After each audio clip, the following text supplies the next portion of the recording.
Do you have any favorite anecdotes from your time in the federal government? I have lots of favorite anecdotes. Only some of them are ones I can tell you. But many of them are also in the book. One has to do with a table like this. When I was Assistant Controller General, I would accompany the Controller General to testify before the Congress. I was the Chief Operating Officer of GAO. And they would inevitably have a lot of things, the chair of the committee and all the rest of the members and senators, that they wanted GAO to do differently or review this program, not program, and then they would attack sometimes what I was doing.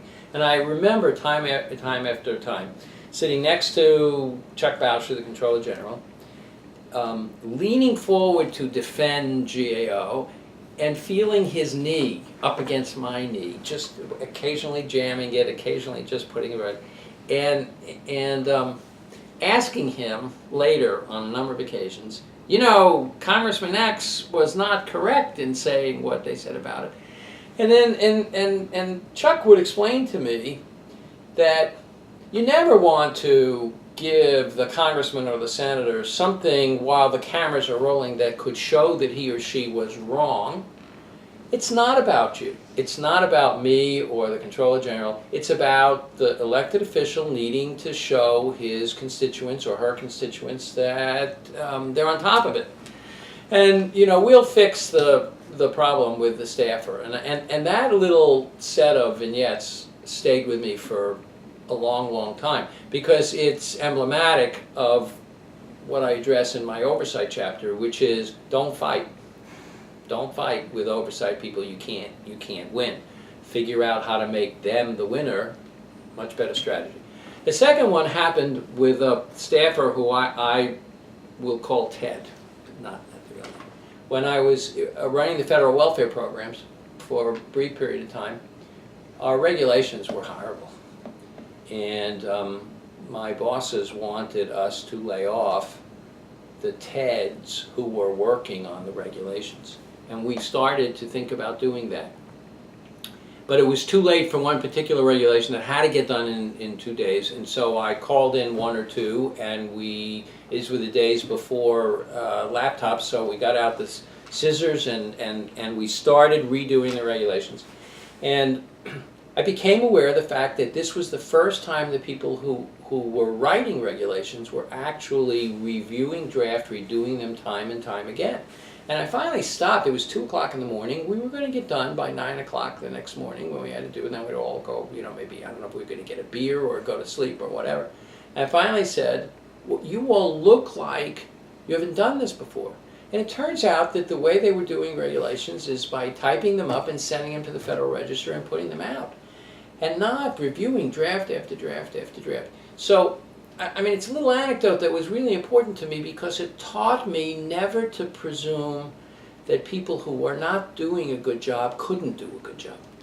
To always think about how to mentor, how to teach, spend a little time doing that. And in the end, they did well. They did fine. Nobody had ever taken the time with them to do that. And I'll share a third one in which I was the subject of it. So one administration changes to the next. I happened to be in a political position.